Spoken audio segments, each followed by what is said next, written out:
Welcome to our Tuesday's broadcast of the Gospel Truth. Man, I have a very special program for you, not only today, but the rest of this week. And I have the privilege of interviewing Dr. James Dobson. He's the founder and president of Focus on the Family, and of course he's no longer with them, but he now has Family Talk. And this man has impacted presidents. He and his wife have been with most of the presidents over the last few decades. He's been an outspoken person for the family, and with some of the things going on in our nation today, specifically we're talking about the abortion issue and the Supreme Court ruling that gave homosexuals a constitutional right to marriage. This is just a hot issue, and I tell you, he's been at the forefront of this battle for decades, and so I am really privileged to do an interview with him. So we're going to go straight into that interview. I believe it'll be self-explanatory, the things we're talking about. At the end of the program, I'm going to come back and share some very important things with you. And let me once again just suggest that if for any reason you can't watch all of this program or all of the rest of the week's programs, we've got some very special things coming up that I believe you will want to be a part of.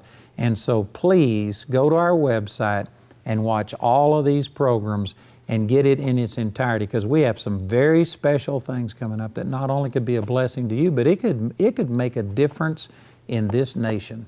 So watch this interview. It's going to be spread out over 4 days here on our Gospel Truth broadcast.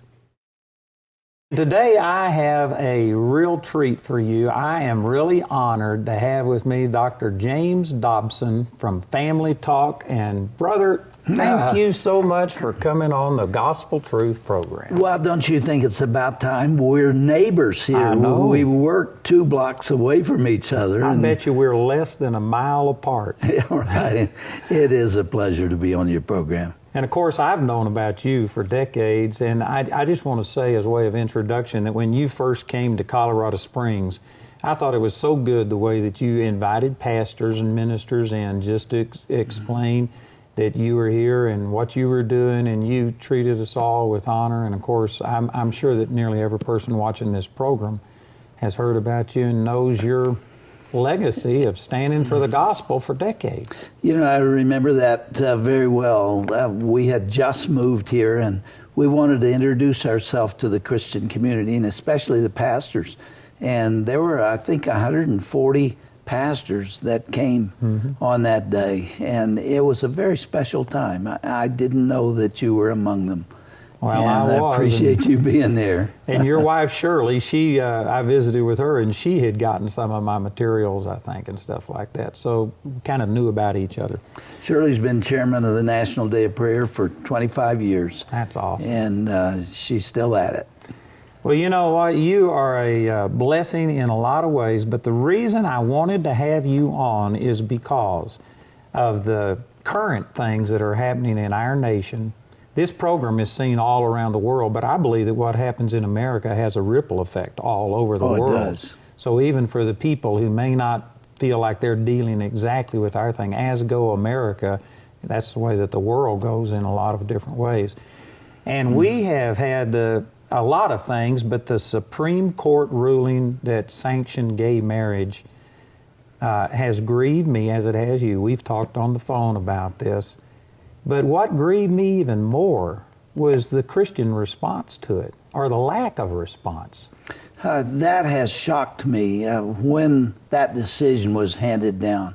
My thought was the same as yours. Lord, let God's people stand up and oppose this, because it's wrong. It is evil. And there have been 3 Supreme Court decisions in American history that have had a terrible impact on us. So Dred Scott, of course, in the 1800s, which really said black people are not really fully human. And then Roe v. Wade. The Supreme Court was wrong on that one. They were wrong, and Abraham Lincoln really brought about the Emancipation Proclamation and overrode the Supreme Court. Yeah. I wish somebody had the guts to do that today. Amen. And then Roe v. Wade, which has resulted in nearly 60 million Babies, imagine that. And I have also heard that 60 million, New York and California aren't required to report all of the abortions, so it's probably way over. You can be sure of that. And then now this decision on gay marriage, it is really has the implications to reach every corner of the culture. You know, if I can speak personally, I had a black cloud over me after June 26, when that decision was handed down. And about 3 days later, I was lying in bed, and Shirley was not there yet. She was getting ready for bed. And I was contemplating this foreboding, this black cloud, and it hit me like a ton of bricks. And I threw the covers back, and I went to my desk and began writing. And in fact, I've sent what I was writing to our constituency. And what had hit me is that decision is not really about gay marriage. It's not. It's about everything else. It's about the entire culture war. It's about control of the public schools. And it's what happens in universities, including your own. There'll be pressure on you, I'm sure. Absolutely. I know you'll resist it, but it's going to be there. And it's about the economy, and it's about business, and it's about the military, and it's about medicine. It's about everything. We lost the entire culture war with that one decision. And the gay marriage thing was just part of it, but it's going to touch every dimension. You know, I just saw this last week, and I knew that you were going to come on, and I thought, man, what a great lead-in. And exactly what you're saying right here. Here are some quotes. There was a homosexual activist. This is an article that was printed in Charisma magazine. And this homosexual activist and pornographer Clinton Fine said, demand the institution of marriage and then wreck it. And then he wrote, James Dobson was right about our evil intentions, he quipped. We just planned to be quicker than he thought.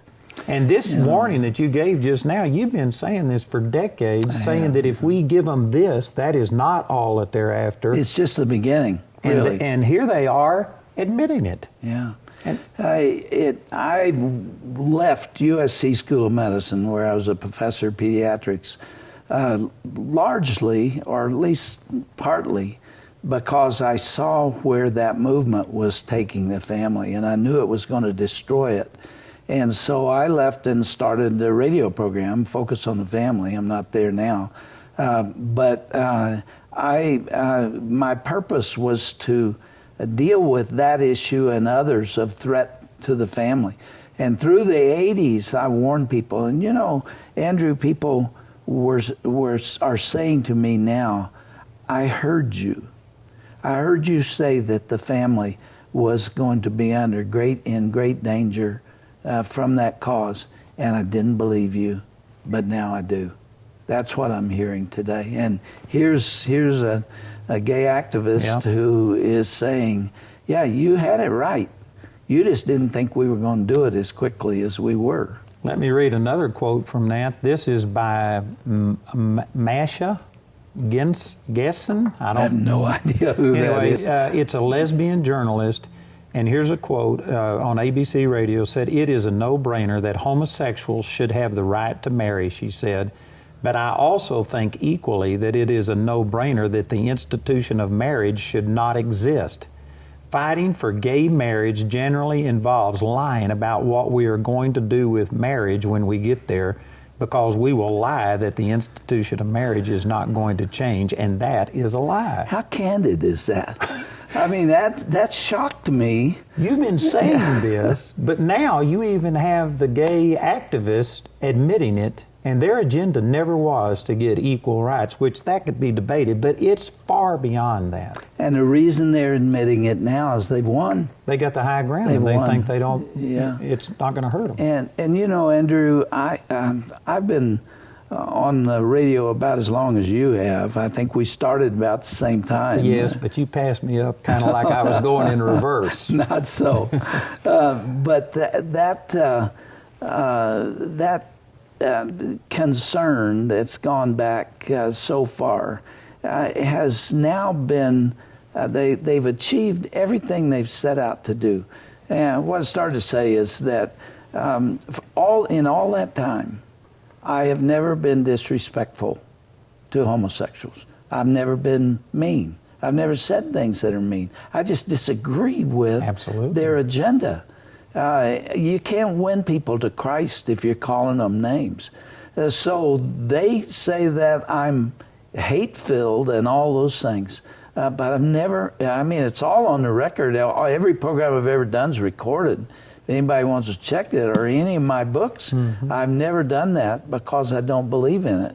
But I am committed to a Christian, Judeo-Christian ethic, and especially the institution of the marriage. Absolutely. And so this, I believe, is the spirit of Antichrist at work. Most people don't phrase it that way, but the Bible says that there is a spirit of Antichrist that is at work in the world. And this isn't just about gays or marriage or anything. It is literally an evil force that is trying to destroy all Christianity influence. And let me tell you what concerns me the most. It's the children. In California and Massachusetts and other places, we're seeing the wave of the future. This is going to happen elsewhere.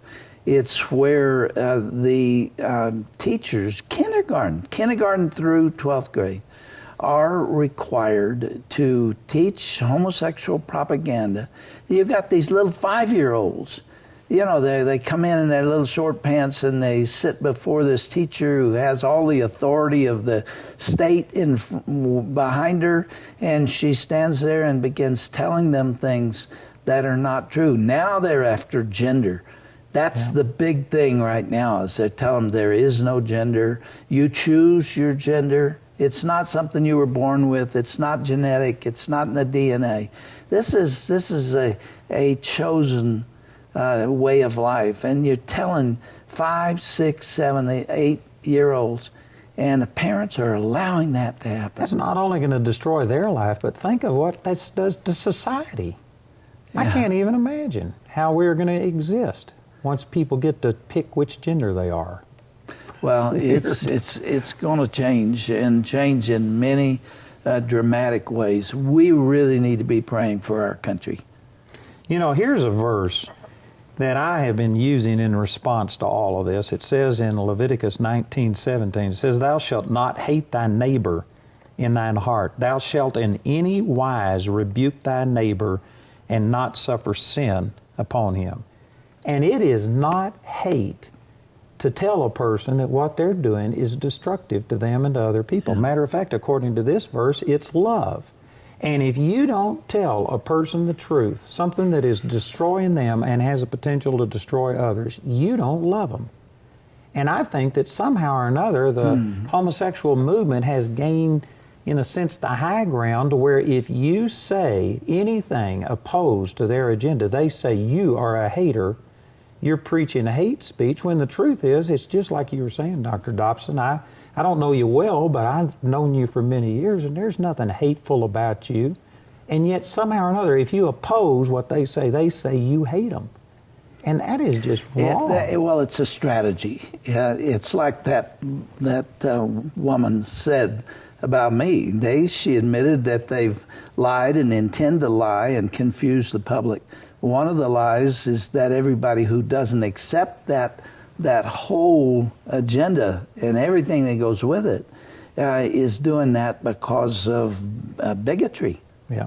And it's flat out not true. And one of their statements is tolerance. And yet they are the most intolerant people on the face of the earth. They won't tolerate anybody who disagrees with them. Well, my son wrote a book called Be Intolerant, because some things are just stupid. And I think that's pretty good. I was over in England, and the BBC put a camera right in front of my face and says, "Doesn't the Bible teach tolerance?" And I said, "No." And they were just shocked. Their whole argument, everything they was going to say was based on that. And they said, yes, it does. I said, no, it doesn't. It teaches love. And I said, it's love to tell a person if the bridge is out and they're going to die if they go that way, I've got to do whatever I can to stop them, to keep from destroying their lives. And I said, it's love to tell a person the truth. Well, who was our model? Christ was our Absolutely. model. He was certainly not intolerant, or he was not tolerant of sin. He called Not it at by all. its name. And he's the one that said, it's the truth. You shall know the truth, and the truth will set you free. Love doesn't set people free. The truth does, spoken in love. And both you and I admit that there are people that have certainly gone about this the wrong way and have probably given occasion to some of the criticisms against Christianity. But nonetheless, it is love to tell a person the truth, and we've got to rise up and withstand this ungodliness. But then if you do, you have to take the heat that comes with it. I mentioned the universities. There's going to be tremendous pressure, even on Christian colleges and universities and yours, Bible schools and so on, that are going to be expected to teach certain things. And if you don't, then accreditation will be lost. Well, now, see, the good thing is I'm not You accredited. don't worry about it. That's one of the reasons I'm not accredited is because, for one thing, I didn't ever go to college. I only have 1 year of college, so I'm a college dropout, and I couldn't teach in my own school if it was accredited. Look what you've built here. Well, this is phenomenal. But it's God, and so I've never had to deal with that. But they could pull my 501c3. They could do a number of different things, and I think they will. I've just They'll made try a it. decision that that's not going to keep me from doing what's right. If I go to jail, I'm going to do what's right. Let me tell you what's happened with our organization, Family Talk. There has been a mandate that you probably know about that all 501c3 organizations like yours and mine have to give contraceptives to their employees, including those that are abortifacients, those that result in many cases to the death of a baby. Like the morning after pill. Exactly. And so I wrote a letter, we're under that mandate, and I wrote a letter to the president, including a statement to the president. I said, Mr. President, I will not live by your ungodly values and decrees and the mandate. So here I am, come get me. And as a result of that, we wound up in a lawsuit with the federal government, with Sebelius, who was Secretary of Health. So and you Human sent Services. this to the president? Yes, but I sent it to everybody. It's an open letter to the president saying we're not going to do it. So we were in a lawsuit with the federal government against the president and Kathleen Sebelius and others, and that's expensive to go through that. Do you have any idea how much you've spent on that? Fortunately, the Alliance Defending Freedom helped us with it, but it's a lot of money. Yeah. And a federal judge, district judge, ruled in our favor. And unbelievably, when you got the whole federal government coming down on you, we won it. But then Obama and his team appealed it. So it's under appeal now. And that may go to the Supreme Court, and we may yet lose. And if we do, it's an $850,000 fine per year for not giving contraceptives to your, that kind of, we're not opposed to contraceptives, but opposed to abortifacients. And we will close our doors. And if that's what it is, it may come down to that. Ministers who refuse to perform wedding ceremonies very well may have the same problem. I'm telling you, it's going to get really nasty. And where are you, Christian people? Where are you? Are you going to just wait until it happens and then your church is forced into certain performing certain behaviors? It's wrong. So this interview with Dr. Dobson is going to be spread out over the next 3 days, today plus the next 3 days, and there's more to come. I encourage you to please stay tuned and also go to our website and get the entire interview.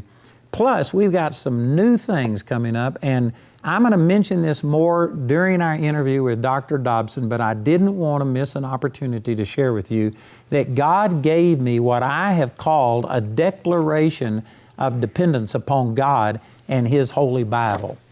And I'm not going to take time today to read this whole thing to you, but it is a takeoff on our Declaration of Independence, talking about we hold these truths to be self-evident that all men are endowed by their Creator with certain inalienable rights. And then I say, since God gave these rights, no government, no man can take them away. And we just deal with the abortion issue and with the homosexual issue, saying that we love the people, we are going to reach out to them in love, but we hate the sin because it is destructive, and we pledge that we are not going to cooperate or recognize any statement by the government that would contradict our moral standard as taught in God's Word. It's not antagonistic, it is not revolutionary, it is just a statement of our dependence upon God. We believe that we have the constitutional right to do this. And so I've written this, and I'll give more information about this. I just have a brief period of time today, but our plans are to get as many people to sign this as possible. We are starting right now during this month. I'm just advertising it through my television and through my mailing list, and we're going to have people sign up. We have a website. That web address will be on your screen right there. You can go to dependenceongod.com, and you can actually read this declaration for yourself. And we also have some free gifts. Now, you can sign this declaration. You don't have to sign the declaration in order to get these gifts. But we have this declaration so that it could be framed and it could be put up like in a 8x10 frame. And we also have this declaration in a little refrigerator magnet where you could put this on your refrigerator and just remind yourself that you are a part of this. And I believe that this is going to bless you to be united with millions of other Christians who are going to be signing this. But then we are going to get a lot of other ministries, and sometime in 2016, we don't know yet the exact timing on this, we are going to be putting full-page ads in all of the major United States newspapers that we can possibly get. We also have a media kit that we are going to be giving to pastors so that they can present this to their church and ask them to sign it. And hopefully we are going to be able to get millions of Christians to sign this and just show our unity that we are going to stand for the morality of the Word of God, and we are not going to bow to the immorality that has been legislated by the Supreme Court in these things. So our website is on the screen. I encourage you to go check it out. And remember that we have some free gifts here for you, either this printed thing as suitable for framing or something to go on your refrigerator that you can see. Plus, we've got this teaching on the effects of praise. This whole week is about Thanksgiving, and even though we're dealing with some of these social issues, as I dealt with my program yesterday, we want to do this in a way that it keeps us reminded that this still is a great nation. There's so many good things here. We are thankful for what we've got, and we are just wanting to strengthen what we've got and do what we can to stand against some of this foolishness that's going on in our nation. So please go to that website and become a part of this declaration of dependence on God and His holy Word. We hope you enjoyed today's interview with Dr. James Dobson. If you'd like more information about Dr. Dobson, his ministry, or the resources he has available, visit his website at drjamesdobson.org. In light of the recent Supreme Court decision to legalize same-sex marriage and the unfolding revelations regarding Planned Parenthood and the abortion industry, Andrew has composed the Declaration of Dependence on God and His Holy Bible. The purpose for this declaration is to give people the opportunity to join in the unified stance for godly values and defend the family as defined by God's Holy Bible. Andrew encourages you to be part of reclaiming our culture by going to dependenceongod.com and signing your name to the declaration. Go to dependenceongod.com today to receive your free personal copy of the Declaration of Dependence on God and His Holy Bible on either a refrigerator magnet or on an 8.5 by 11 parchment suitable for framing. This offer is limited to one item per household. Also, for a suggested donation of $14, you can get the one-of-a-kind Dependence on God mug that will remind you of your stand for godly values. Pastors, leaders, and anyone who wants to make a difference on this issue, we have a free media kit just for you. This kit will make it simple for you to get those you know involved in this important initiative. Make sure to download it by clicking on the free media kit button on the dependenceongod.com website today.